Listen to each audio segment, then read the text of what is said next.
And welcome back. Thank you so much for staying with us. It's now 12 minutes past 7 a.m. If you're still in the house, welcome to the program. It's now time for us to take a look at what we have on our newspapers as well as politics. It's a lot's really happened over the past 1 week and of course over the weekend. And we want to take a look at that with my guest in studio. I have got Deputy Governor representing the great people of Machakos, Francis Mwangangi is here with me in studio. I have got Abdullahi Ahmed, who is a political commentator. He's a journalist, by the way, but one thing, I will not accept him to take my job. No way. I'm not looking anytime soon. You can tell the only lady that I'm not looking for the job anytime soon. No, you'll not fit in my shoe. I'm safe. Well, that will depend when we compete. Karibu sana. Tabitha Mutinda, the only lady in studio with me. She is the nominated senator here in Nairobi. Karibu sana. Thank you so much. All right. Quick one. Let's take a quick look. Today I'm not going to take a traffic later on. Let me take you through the front page of the local day. Let me start with the Star newspaper. On the front page of the Star newspaper, Ruto succession battle threatens unity in rift. That is on the front page of the Star newspaper. Ruto succession battle threatens unity in rift. All at the center of the struggle is fight for president's heir for the 2023 general election. So the supremacy was here is that the possible successors include CS Murkomen and Senator Aaron Cheruyot. So that is the front page of the Star newspaper. Cheruyot, that is Aaron Cheruyot, Senator, and CS Murkomen are the heir apparent in as far as this is concerned. Let me start with you, Deputy Governor. On the front page of the Star newspaper, Ruto succession battle threatens unity in rift. What do you make of that headline? I would have commented on that, and first of all, thank you. Karibu. I thank God and as my creator for enabling me to see this day and enabling me to be here. Secondly, I thank you for the invitation, including my fellow panelists. I think I will comment that headline if the president was in his second term. For now, I don't think that is called for. If there is anybody thinking of succeeding President William Ruto in his backyard, I think that has to come in his second term. For now, I think whoever picked that one, I think did not pick the correct thing. It's 2032, not 2023, 2032. 2032 general election. That's too far in politics. Yeah. In Kenyan politics, you need only less than 3 months for national politics to reorganize yourself. But that is not to say you need not to be ready. But I think it is too early for those two very good friends of mine to start that succession battle. Let them wait until the president is in his second term. Then you start the battle. But preparation is not bad. But there is also something else I want to urge. Politics is good, but sometimes we need to be very, very, very careful because politics, what you are looking for, can produce opposite of what was not even expected. Chances are high they might battle the two of them, but then somebody else comes from nowhere and takes it. So they have to be very careful. All of them are very young, focused politicians. And I think they need to tread carefully, if that is true. Yes, but I think it is too early for anybody to think of succession battle when somebody has one term to go. Yes. That is if Kenyans will approve. It is not automatic, and I can see he is doing it because he is the only president who has done what he has done. Since independence, no sitting president has ever taken 4 good days, 4 good working days in Luo Nyanza. He has made a record. When the history of this country is written, I think he will have a chapter for that one. Secondly, these successive politics in Africa sometimes are not as good as they see. So I once again ask my friends to be very strategic. Yeah. Okay. Abdullahi. The president should be spending more days in Mandera. Thank you very much, Martin Olo and KBC for inviting us Karibu sana. with my panels, and good morning to the viewers. What I'll say is that I have always argued in this forum and in other forums that the government theory Kenya is using in terms of developmental approach, that development is attached to where the president goes, is misgovernance. Kenya is a country that is 60-year-old, where majority of its people cannot access clean water. I think it's only 26% according to the UN report. What needs to happen is President William Ruto asked for a job, the biggest job in this country he was given. There were 4 presidents before him. There will be many more to come after him. Right.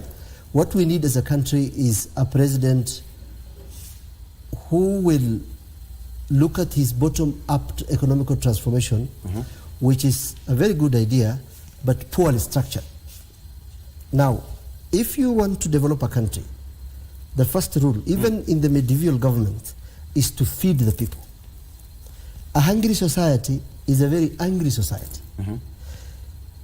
I don't want to go into the politics and the shenanigans of Ruto being in Nyanza for 4 days. That's not important. Yeah. What is important is that Kenya Kwanza government, with a very talkative deputy president, is going off the trade in terms of its own agendas. The deputy president has to know one thing. His role is defined in law under Article 147. He is the principal assistant to the president. He has no powers to assist, to sack chiefs. Okay. So what I'm saying is there is this power that has gone into both of them. I want President Ruto to relax. Okay. What do you allow his people to work. Okay, but what do you make of this headline? Well, you see, talking about 2032, who gave you, did you write a letter to God to inform you that you're not going to die in the next 10 years? God forbid. As a Muslim, I believe that death can come anytime. Because in the Quran it said, Kullu nafsun dha'iqatul maut, every soul shall taste death. Now, when you tell me I am planning for 2032, you are sick. You're already a senator. Cheriot is a senator. Murkomen is a cabinet secretary for transport, road transport and public works. Let him first work for the salary he's earning. He's being paid by the taxpayer. Cheriot is being paid by the taxpayer. Let him work for the people of Kericho and the people of the republic of this country. Stop the nonsense of telling us about the 2027, 2032. We are not there. We are now at 2023, where we only left election for 1 year. I know as a political student that politics is a daily life. Yes, it is. What is politics? Politics making policies. It's talking about political parties. It's talking about life. That's politics, yes. But the politics we want, and I told you earlier, we want the politics of economics, so that they have passed a bill, financial bill. It's having effect on Kenyans. Yes. The cost of living is high.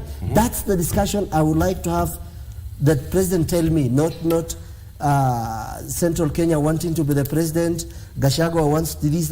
If Gachagua is the deputy president of the Republic of Kenya, if he reduces to Mount Kenya, then let him shift to Sagana. Okay. Yes. All right. Senator, Ruto succession battle threatens unity in rift. Could that be rift in the rift?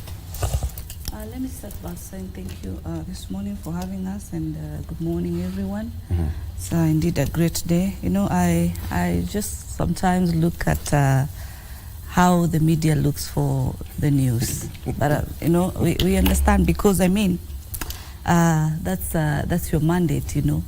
But looking at the subject in terms of the issue of the rift and all that, looking at Aaron, looking at Waziri Murkomen, these are young leaders who've been very supportive, and who, of course, are Kenya Kwanza members.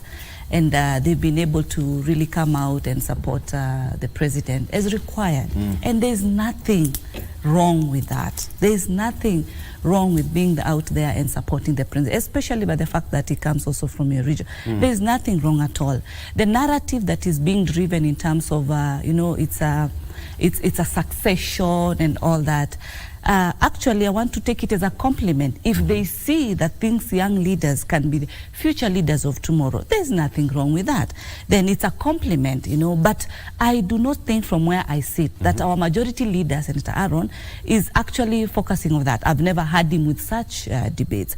I've not even had our CS Murkomen with such debates in terms of 2032, nothing like that. So I think it is a perspective. Everybody is entitled to their own opinion. And I want to take it as a compliment, because as a young leader, when somebody sees that, then you can be there to be able to take the next leadership. There's nothing wrong. It's what the people see. They are allowed to see.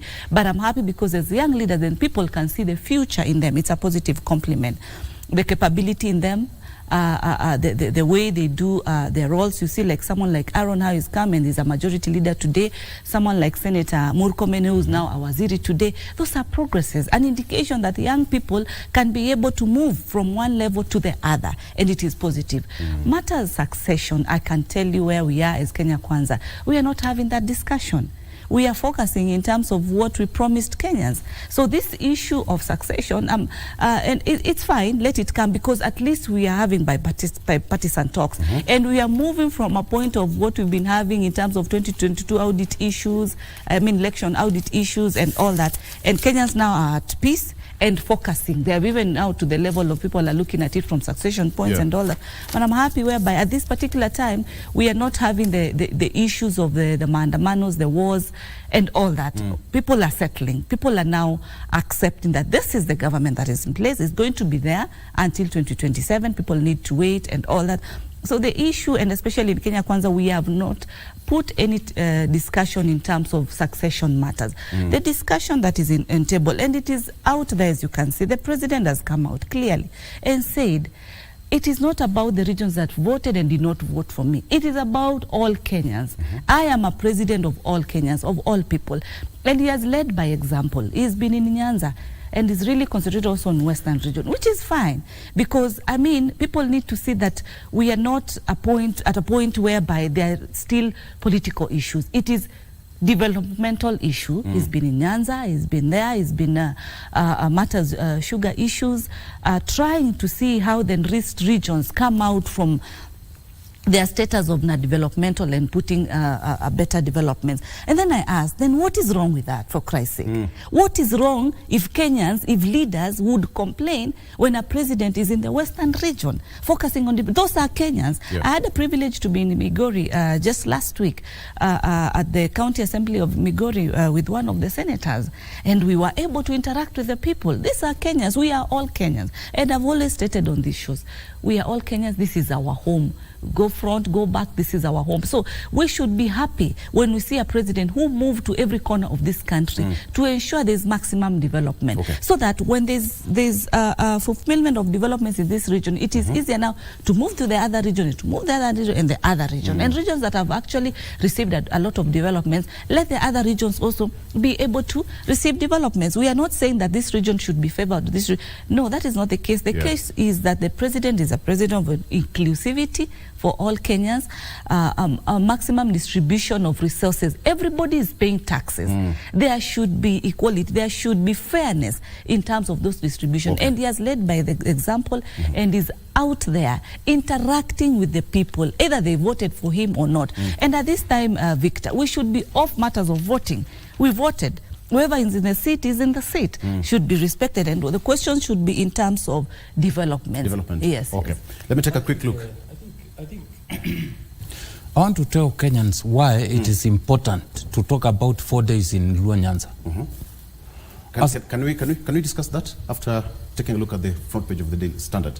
And then sure you don't I'll forget. come back to you, I promise. I promise. It's very important. Okay, all right. On the front page of the Standard newspaper, broke millionaires. Front page, Standard, broke millionaires. Doing business with government can be lucrative, but in some occasions, the money has always been on paper. With pending bills running into hundreds of billions of shillings, government suppliers are now regretting the business's decisions to wade into the tender business. That is what's on the front page of the Standard newspaper. A complete departure on what we're discussing here in politics. You can also take a look at that, why they have a lot of depression. Some of them have sunk into depression because of tender. And as far as that's concerned, very quickly, 2 officers per station to be picked for height job. The OCS are now instructed to select officers with a minimum of 5 years of active service. Kenya is expected to contribute a contingent of at least 1,000 officers. But remember, CS Kindiki says that that is now subject to parliament approval once that is going to take place. So it is something that will be forwarded to Parliament. They'll discuss before they make a decision. Broke millionaires. DG, very quickly, perhaps in 1 minute, if you can. First, allow me, I go to that. Why? Yes. For those 4 days, why I feel they are critical. As a president of the Republic of Kenya, yes, you have no any other business other than to unite and to have a cohesive society that you lead. You can't do it when you are just seated in your office. That is one of the cardinal role of a president. You have to get out there, articulate the policies that your government is doing. And I think that is part of the reason why the president has to tour as many parts of the Republic as possible. It is also the dictates of the constitution that we passed, 2010 constitution, that even national days, they rotate from one county to another. The issue is for anyone, for any Kenyan to have equal access to the government.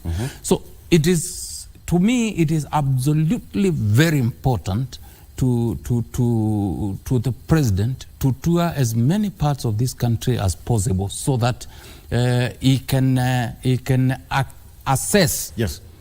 He can assess and access his people, assess the level of development that his government has done. It's very vital. And I want to tell my colleague, Abdullahi, you know, I think he is too much agitated this morning, or it is his nature.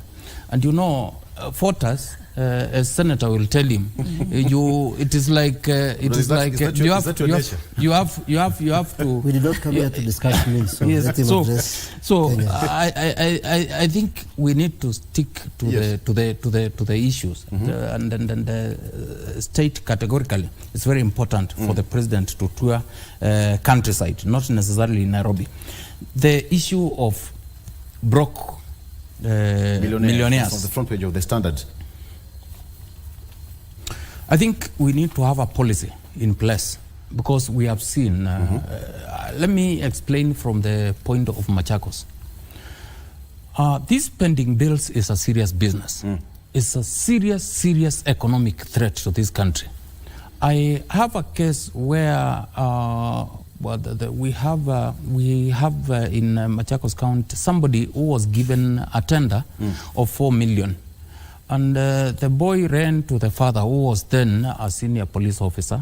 He was given a surety of his dad's 2 rollies. Then the guy rushes, he does the contract with the county government of Machakos then, and the county did not pay the guy. So what happened is the bank attached his 2 rollies. The family's home was also attached, and the guy fell into depression. He separated with the wife, and actually when he faced me, the guy was crying. It took others who were with him to explain to me what was happening.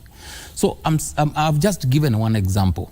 This thing of broke millionaires or billionaires is true. And as a country, we need a policy on now to handle pending bills. It is a serious thing. Just hold on that. Just hold on that. Let's take a break. Let's take a break.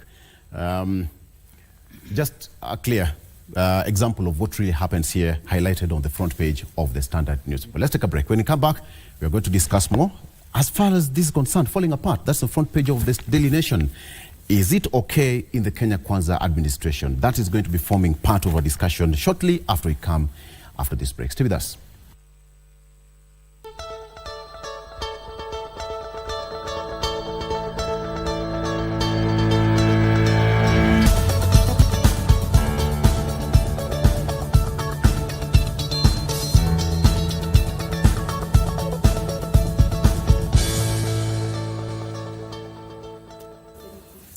right, welcome back. Abdullahi, Ahmed, and Tabitha Butinda, Yes. Meeting Senator. It's having fun. It's fun here in studio. Yeah, it's all right, so very quickly, broke millionaires. I'll give you 1 minute each before we get into the main topic of discussion. Broke millionaires, Abdullahi, very quickly, if you can. You see, when there is a system fail, you see, people talk about good policies. And sitting in a class of governance for over 2 years, every good law or every good policy or every written regulation, yes, the standard of effectiveness of that policy depends on who, a she or a he, who is implementing it. Okay? Kenya, President Ruto did come out to say issues about corruption. I will say with certainty that I was a guest host at Spice with Ahmed Nasser Abdullahi, a senior lawyer, a friend to the president, a neighbor. He said on record that this is Kenya Kwanza government, cabinet secretaries will ask for bribe pointing at your face. Okay? You cannot run a country by propaganda or hula balloons. And I told you, and I want the readers to know about that. When regimes come, they deflect the narrative. What we need from this government is not to have people working in construction site. I was working in construction site in 1997. Okay? Construction sites have a duration. Let's say you're building a 10-story house. It will not take more than 6 months or 4 months. The amount of money you're paid, like in Nairobi, is between 700 to 1,500.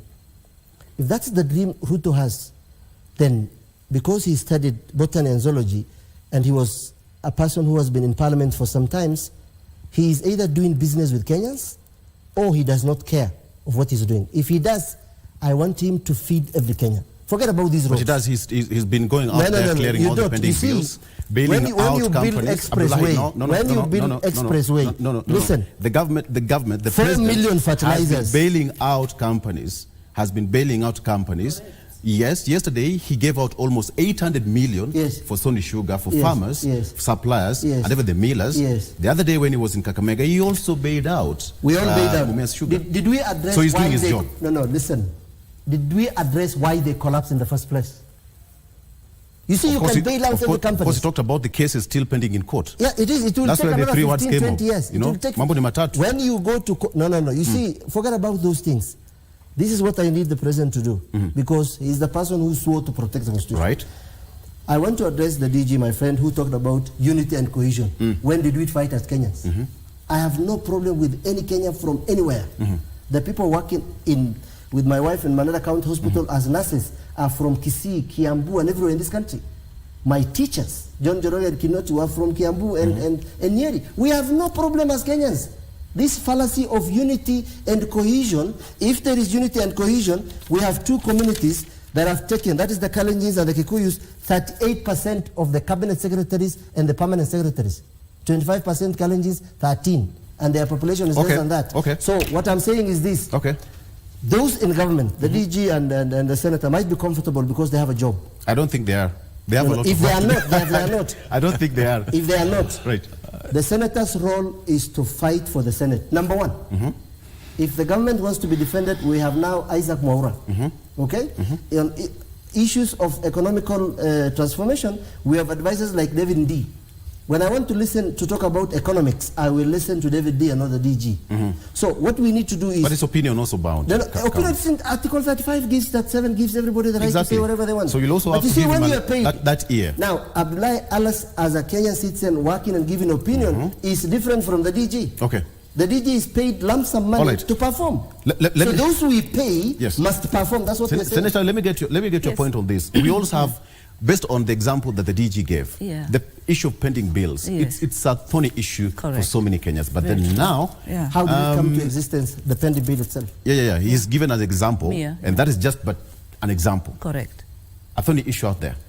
Yeah, it's a thorny issue, but allow me to just start by touching a few things that Go I've ahead. left out. Right. One of the issues was when our good brother talked about the role of the DP, and he cited Article 137, which also clearly stipulates that 147, thank you, which clearly stipulates that when the president is not there, the deputy president is in charge. And 134 also indicates the roles of the president. So when it comes to even appointments and all that, so when the president is not there, the deputy president is in charge and does his mandate. At the same time, I listened to the discussion of, I can only listen to Dr. Ndi because he's an economist and all that.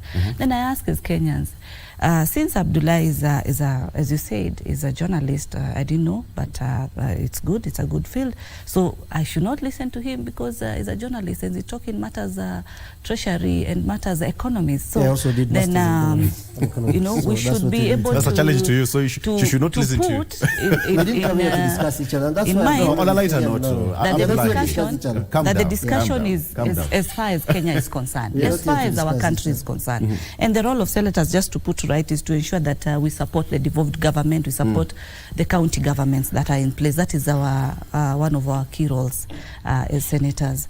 Now, the issue of pending bills, it's a thorny issue. I am the Vice Chair Finance and Budget. And actually where I sit is where these issues come in. And it is sad, I want to agree with the Deputy Governor. Because what has been happening also is that when new governors come and take leadership, they also come with their own new projects. I think out of the campaign promises and the manifesto that they had put in place, they tend to prioritize what is new, unlike focusing on finishing the previous projects.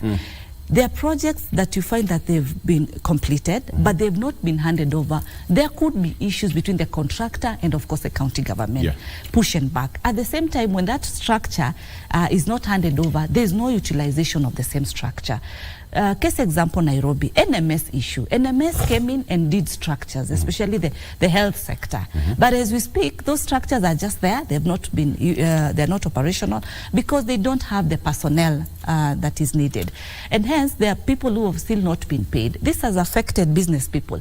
This has affected families. People have died because of this ghost that is called pending bills. And we've communicated and told the governors, even when they appear before Senate, prioritize the pending bills instead of focusing on new projects. These are discussions that we've had. So the thorn is mostly with the governors. They've cited the issue of untimely disbursement of the same funds. But at the end of the day, money will still come, even if there's some slight delay. Money will still come. Then why can't the governors ensure that they prioritize the bills that have been in existence? This is a thorn that they used to frustrate the previous governor, probably, who was in place, you know, because there's always competition in the political space, and it is affecting. They should realize that now it goes and affects the mwananchi who has used his or her own resources to be able to ensure that they put these structures in place. You look previously at this financial year, starting June, Treasury was able to disperse money timely. I know right now they've dispersed to about 18 counties. There's some delay for the other counties, but it is in the process. Point home is that money is still being dispersed.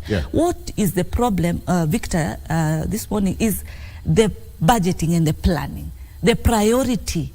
And if governors would, for Christ's sake, ensure that they first pay the previous contractors and the current ones in place, even in Nairobi as we speak. In Nairobi as we speak, suppliers have not been paid, contractors have not been paid. The wage bill, yes, is higher, but people need, the economy needs to run when you also ensure that timely payments are being done. So the biggest problem and the challenge is with our governors. They should ensure they do their payments. It is actually a very sad state. We are having people who wanting to storm in at times to the committees, crying, men and women, trying to put their frustrations on specific counties. Yeah. And we had actually said that we are going to use Kisii as the example of the issue of pending bills and bring out and give Kenyans an opportunity to be able to express. What's the committee doing actually just to iron out this issue? What happens, there's a procedure. Right. You know, because we cannot just meet with you in the streets and you say that you have pending bills, Kisii County has not paid. There's a procedure. One thing that is good is what we call the Pending Bills Committee. It's a new committee that had been set within the county government. One, to be able to verify that genuinely this is a pending bill, because we've had cases of, you know, what you call hewa. Yeah. Someone comes and claims that, oh, this and this, and that is not the case, to be very honest, because there's normally a gap and a space in between when the governors now their term ends and before they are sworn in. Yeah. In between these few months, a lot happens, Victor, in between. So hence the implementation of the Pending Bills Committee that is put in place to be able to verify, is it genuine, were you paid, or what was the problem, did you not finish, did the engineer not ascertain your work, and all those kind of procedures. Do you have something like a normally timeline? A process. Do you have a timeline? Okay, yes, we do have timelines, but what happens is that we normally, it's in liaison between also the control of budget, the governor himself, the auditors, to be able to verify, because we normally ask for the list. The list comes, the auditors have to approve that generally this is a list when it is submitted to us, so that now we can be able to summon the governor and then go through in terms of what are the reasons, why are we having this and all that. Is it matching with what the control of our budget is having? So that is what we normally do. Okay. Yeah. The DG is here. Perhaps you can tell us, how is Machakos doing? Are you a victim? Yes. Are you paying your suppliers? We found a pending bill of over 3 billion. That's mind-boggling. Yes. From the first day we took hold of office, that is what we found. Already on the table to be paid, and that was not enough. We took hold of office today, and 2 days later we got a letter from control of budget demanding a formula on how to settle that pending bill. The same question I've asked the now here. For us to receive our monies, we had to agree this is a clear formula on how we are going to be paying those pending bills. What I talked of national policy on pending bills, I think this is something that affects not only county governments, but also even lower, even at CDF level. And you can go even further. I'm sure even some areas where we have ward development fund, you might find such challenges. So even at national level, the national government, I think actually it has the highest to talk about. But some counties, I think we are either careless or we had unknown issues, because you look at the high level pending bills in some counties, you cannot comprehend. So I think when I talked of national policy, I think if, for example, let me speak from where I sit at county level. We need to know, for us to incur this pending bill at the pending bills at the end of every financial year, do we need to continue commissioning, doing other projects at the expense of punishing people who genuinely did jobs with that specific county? I think we should have a policy that let's clear this, because there is no way you can say you are fighting to reduce poverty in a country, yet on the other side you are trying also to create the same. So I think for us to be trusted as government, as counties, we need to be settling these How much have bills. you cleared out of this 3 billion? I need to have the latest figures from our treasury, but I can tell you for sure we have stuck with the agreement we had with the control of budget, and we have been settling. The only thing I will not say this is the much we have done, but we are making progress. Okay. If we are not, we could not be. Actually, the other requirement was you either forfeit being given money or you settle these pending bills. So what we agreed we have stuck to it, and we will clear the administration of Governor Wavinya Ndeti in Machakos. I'm sure by the time our term ends, this thing will not be there. And even the senator, who is very senior, vice chair of finance committee, is a very senior person in parliament. Unless it has lowered. When I was there, that was a serious committee. She can confirm Machakos is on the right path when it comes to pending bills. The only thing I don't want to mislead viewers by telling them exact figures, because if I knew that question will arise, I would have placed a call and maybe gotten the right information. Fair enough.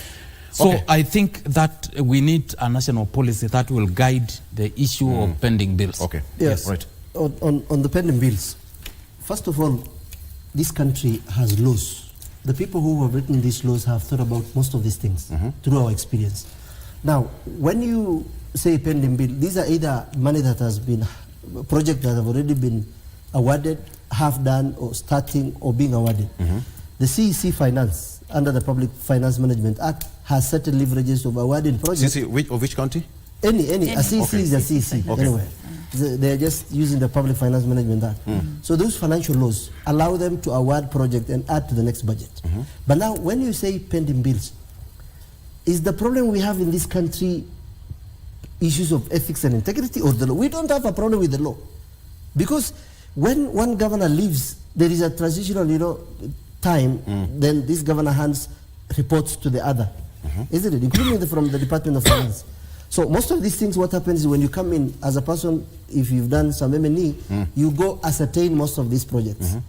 And that's the first thing you do. You send the finance team and the procurement team to go and find out where this project exists.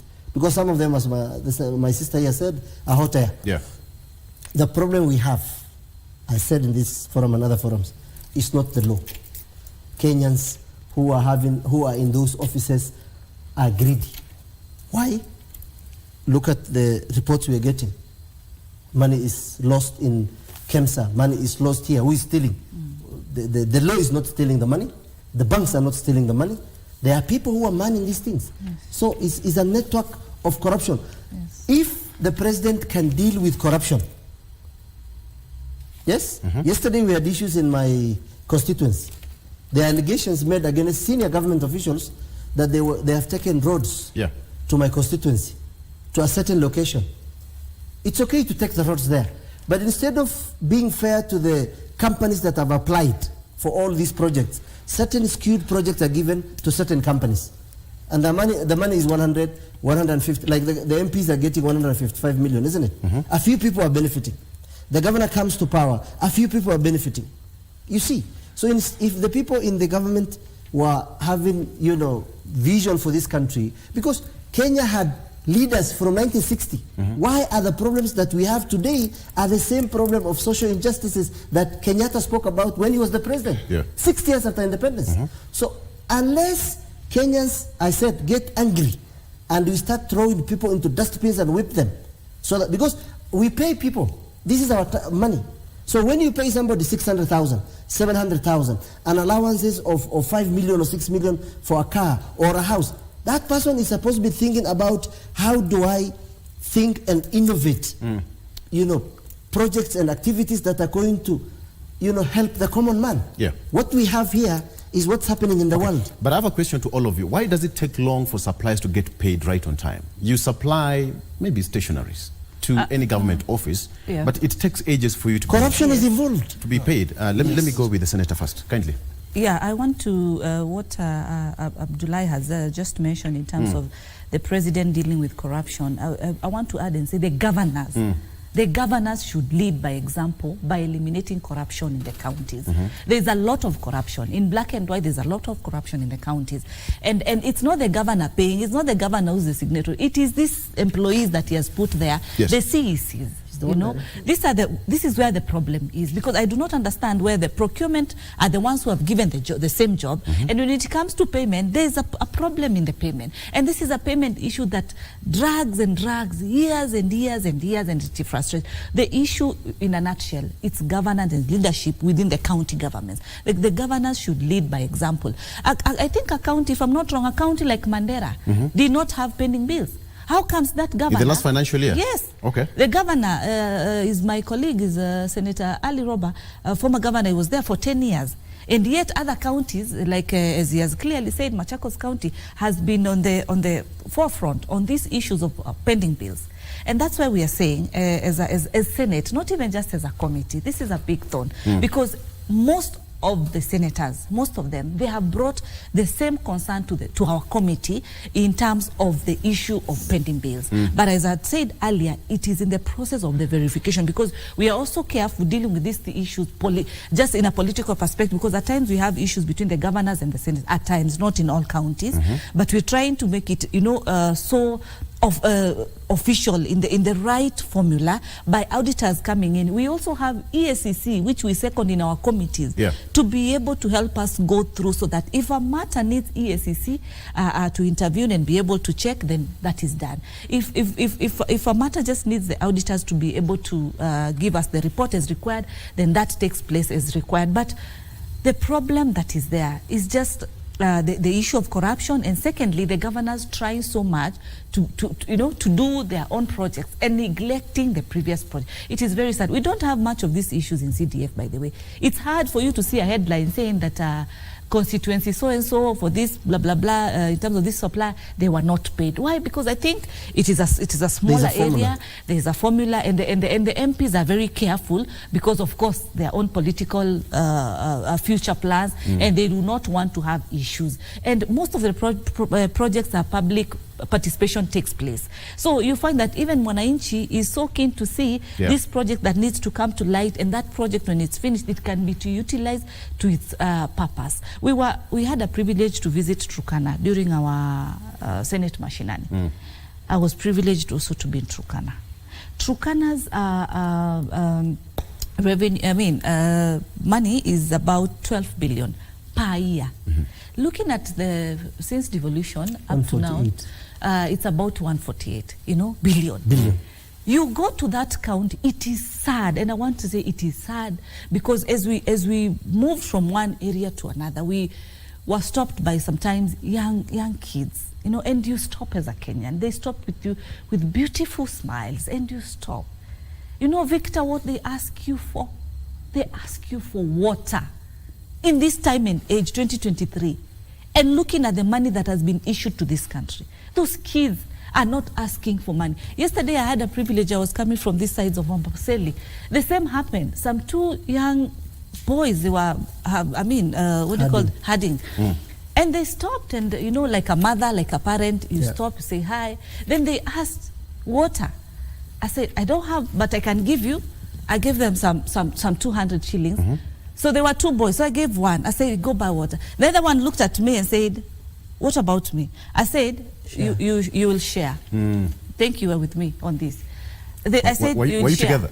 No, because he can be in my shoes. Okay. Then the other one told me, yes. How? It really touched me, because then I quickly thought and realized he felt that I'd given the other boy, I've not given him.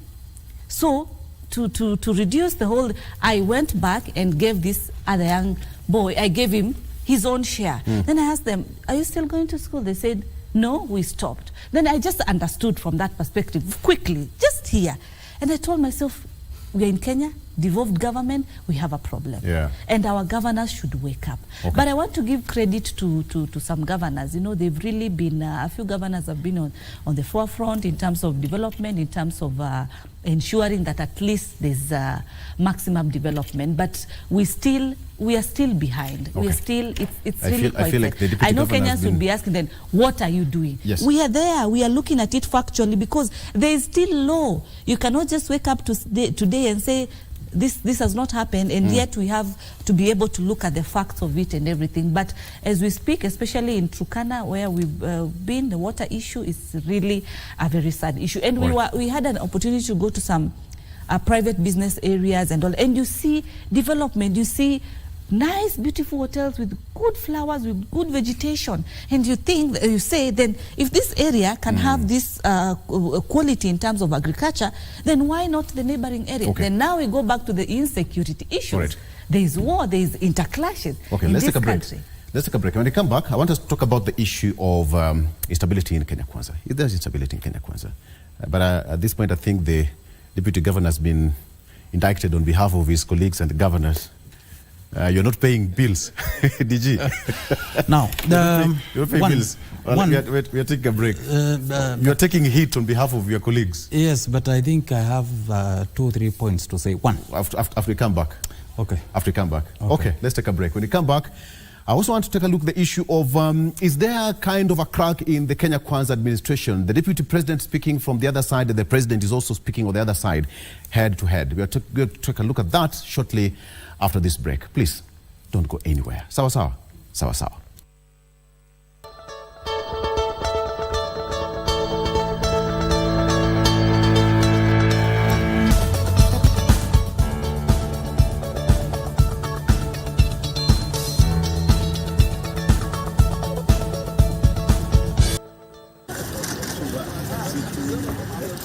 Deputy President Rigathi Gachagua was in Kapsabet, Nandi County to support fundraising activities as well as seek divine intervention at ACK Church. Rigathi assured Kenyans that there is no division in the government and the leadership is focused on delivering its promises. Please don't waste your time. There will be no division in this government. President William Ruto and I talk the same language. We consult, we agree, and we move on. And the president is taking us to the right place. The deputy president says they are fully behind the president and will accord him all the support he requires to deliver on his agenda. Rigathi says he did not have a problem with opposition supporters throwing their weight behind the president, saying he serves all Kenyans. Ile bidii wako nayo ya kuingia kwa serikali na kuuliza maneno. Kama hiyo bidii wangetuwekea kwa kura tungeshinda na kula milioni 10. But we are saying they are welcome because the president is president of the whole country. But in that government lazima kuwe na wakili ya kutetea ile watu walipigia William kura. Hiyo propaganda mnasikia mambo ya Mlima. Naibu wa rais ameshikilia Mlima sawa na Mlima anaiunganisha na Mlima mahali ipo leo tunasonga. Ilipiga kura dhuruthi 87, lakini sasa hivi na uhakikishia tukienda 2027 tutaipiga 100%. We have absolute faith in your leadership and the president. We have. Nimeona wengine wameandika kunaendaje? Kunaenda kuzuri kwa sababu Kenya uchumi inaenda kwenda mbele. Even if we are speaking separately, we are saying the same thing. Tunasema kitu kimoja. Nasema wewe rais enda msituni. Utafute huko ile watu walipotea mizio ile yote unaweza lete, chukua, tafuta na ukaunganisha Kenya, na kwa sababu hao wanalipa kodi uwafanyie kazi. Lakini ngome lako la Mount Kenya na Rift Valley ikuwe inachungwa. Unajua mimi nasema wacha mimi nitegemee ile iko kwa mko. Si ile iko msituni rais atafute. Mimi wacha nichunge ile iko nyumba. On the war against alcohol and substance abuse, the DP warned administrators who have failed to deal with the vices in their areas of jurisdiction, saying action will be taken. All right.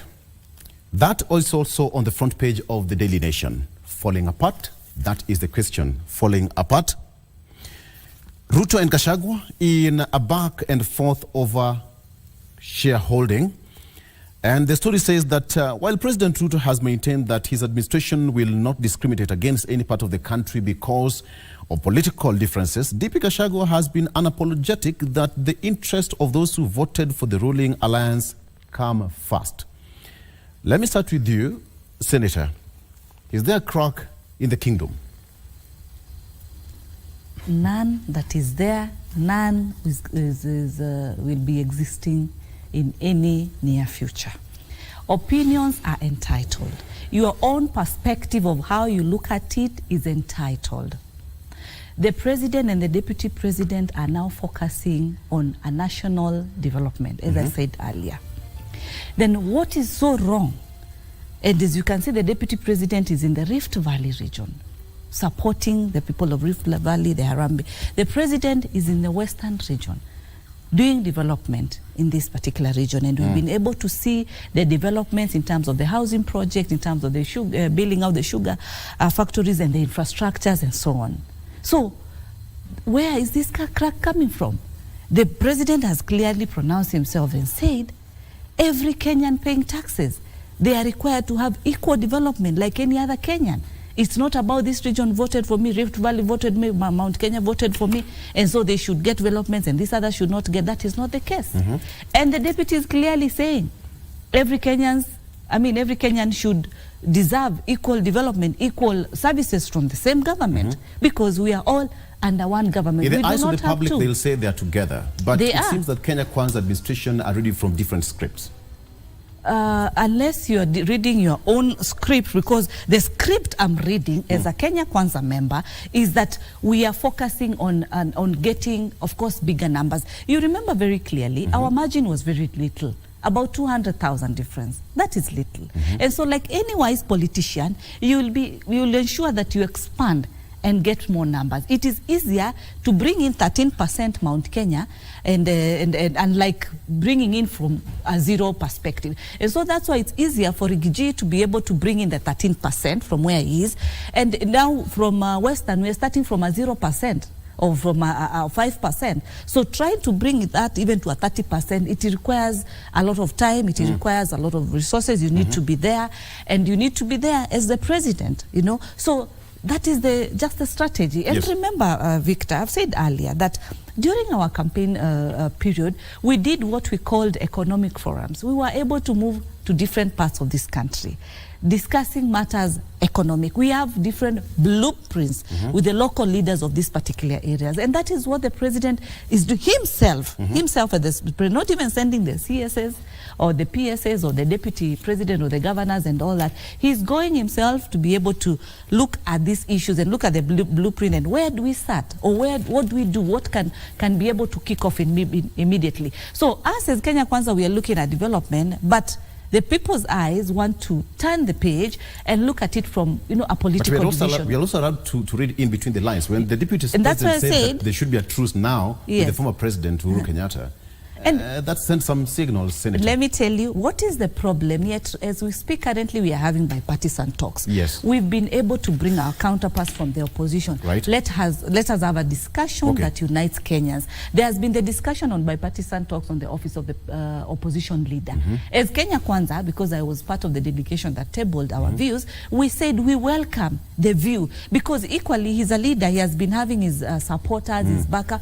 There's no problem with that. And as we speak right now, you can see the environment is very conducive for business people, for international business people to be investing in this country, because we are off the street communications that has been happening, and that is happening. Wait, just Victor, that is the topic is about Kenya Kwanza. I'm the only Kenya Kwanza.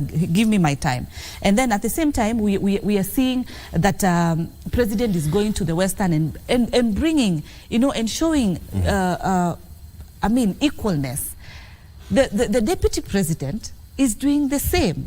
So that scripture that is trying to be read to be off the line, it's trying to change the topic of discussion. I think as Abdul had mentioned a word earlier there, the red herring. That is not the case. They're trying and bring a different picture so that it reads a different narrative. But as we speak, we are actually trying to increase our numbers. What is wrong with the deputy president saying we can bring in even the former president and let us have a talk? He said clearly that wazee wamemuongelesha, the church people have been able to speak to him, and that is a leader. A leader needs to listen to his own people. What changed within a span of a few weeks? Just the other day, what is there? It's not about... Even mentioning that name was an offense. The thing is, it's about leadership. It's about you as a leader. They say a fool is the one who does not change his mind. Okay. But in this particular table, I'm happy where we can be able to have this number in full, let me get and DG's, also having the president this. bringing the other people aboard. Very well. Let me get DG's voice on this. What do you make of this? Before I go there, the pending bills, we were hit hard. You want me to continue? Allow me just 1 minute to say the following. One, Sir James Potter once said, fish stings first at the end. I know that. And I know that from where I come from. And my colleagues have said this morning, it is a question of leadership. I totally agree with them. What I don't agree with them is on one perspective. Pending bills are not in the counties alone. That's a fact. But that is not even a point to argue in this forum this morning. Okay. The issue is the following. One, last time I checked, we have a law in this country that states clearly that before you buy anything in any public office, you must have a procurement plan, and what attached to this plan is if you want to buy this particular pen, you need to have a budget for it. And an authority is granted for you to go and buy. That being the case, we need to audit and see these pending bills. Did somebody break the law in the name of a governor, in the name of any officer in any particular public office? The second question is the question of how do we arrive at a pending bill? It is not necessarily on procuring and where we have pending bills.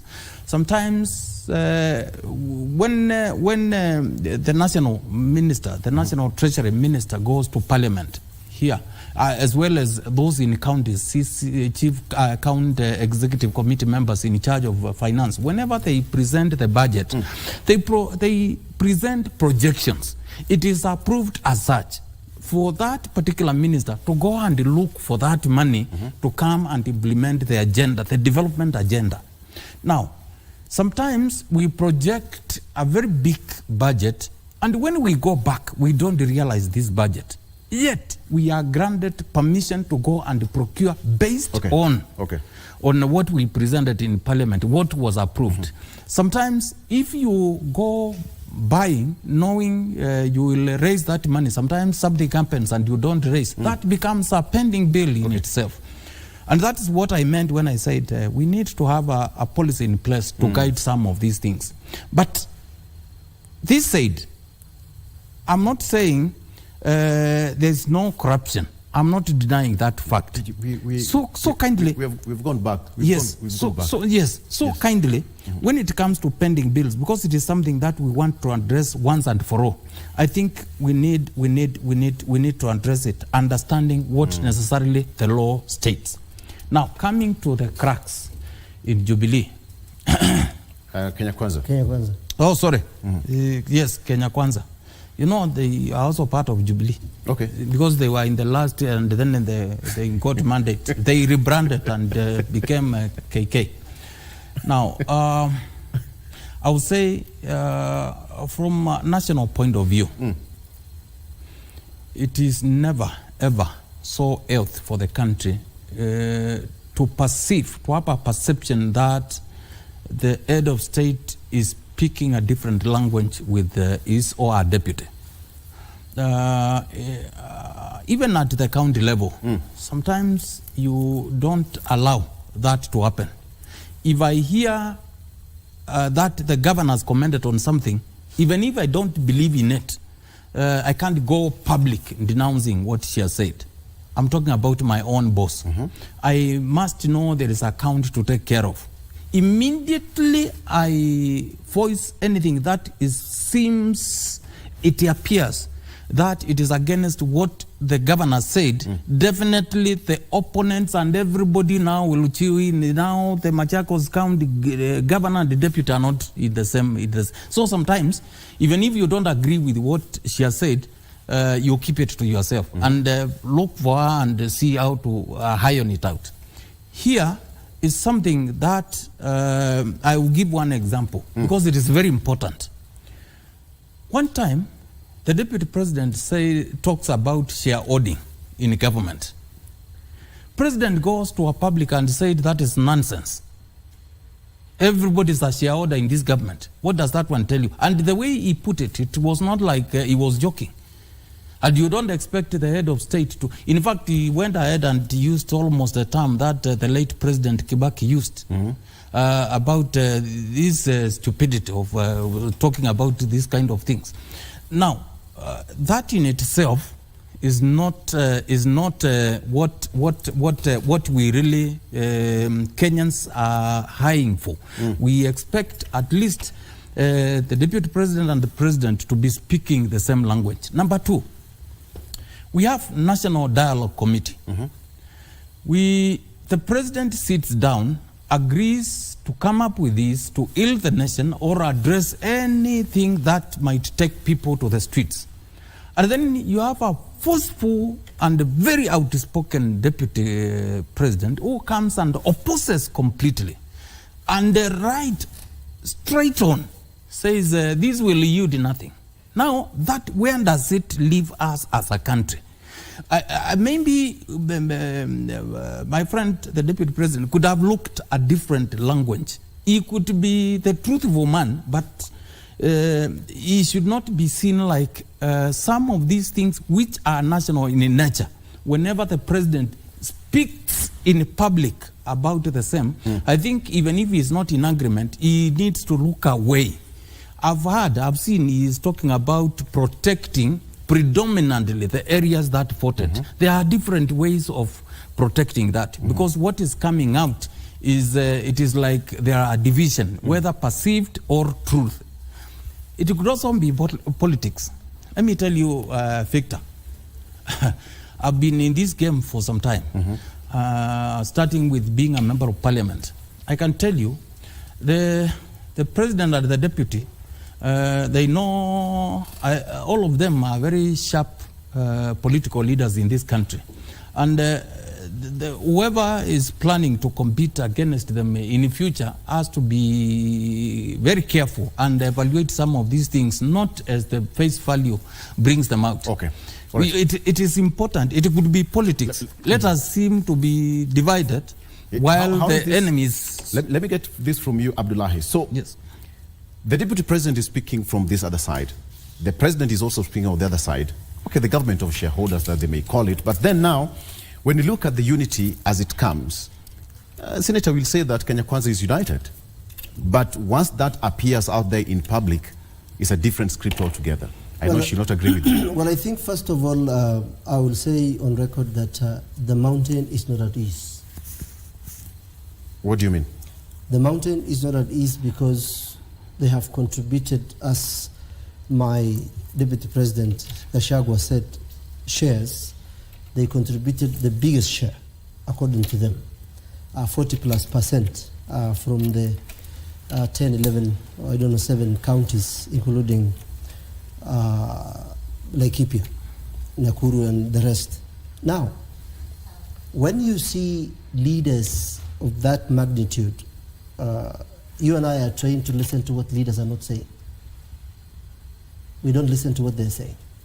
We listen to what they're not saying. What they're not saying is that what I said in my article, I opined on 14th of April in the Star, when Ruto gave the executive order and the deputy president was told that he is going to be the chair cabinet committees and oversee the implementation of cabinet decision across all ministries.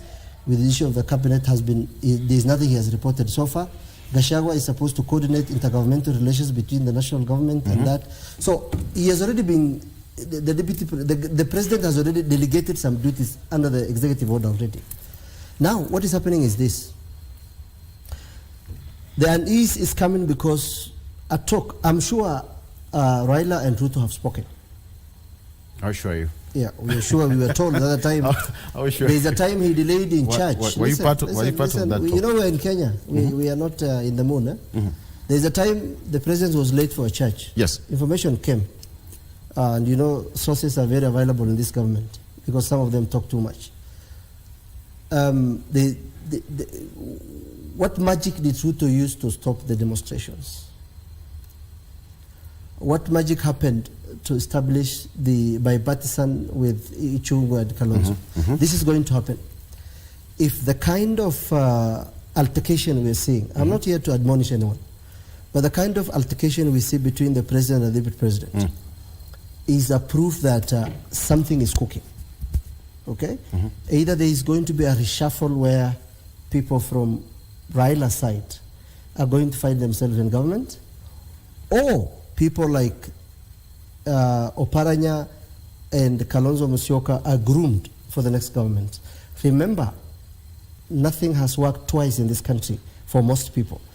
These parties, there was KANU, there was ODM, there was NAC, they're just, ni kama tu mimi nenda kununua suit ingine brown nikivaa tu kesho. They don't mean anything in this country. Ruto was in KANU, youngest man then, he became an MP through that, then he went to, he was with Raila defending, remember what happened?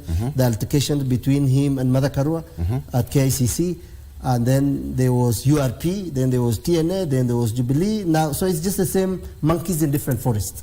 So parties don't mean much in this country. So what does it really mean to Mount Kenya? Well, Mount Kenya are finding themselves in a very uncharted waters for the first time in the history of this country.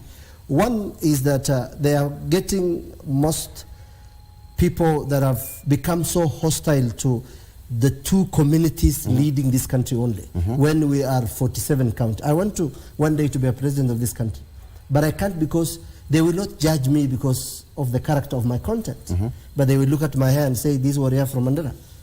So this is a country that has the hegemony of the Kikuyus and the Kalingins. Deputy President, these, that. You know, when you slaughter a camel, where I come from, there is the hump. The hump is given to the elders and special people. Then the neighbors and people who just come to eat, they will collect the hooves and the head. What other Kenyans are getting in this government, and even the previous majority, is the hooves, the skin, and what has remained. But now, you have asked me the question I didn't answer. The central Kenya cannot produce a president alone. They can't. They have to partner either with Western, Rift Valley, Coast, or any other country. Of course, that happens to any other community around here. Now, if you look at the president, what he's doing, Luoland is rich in votes. Luyaland is rich in votes. Coast is rich in votes. Eastern and all other parts of the country.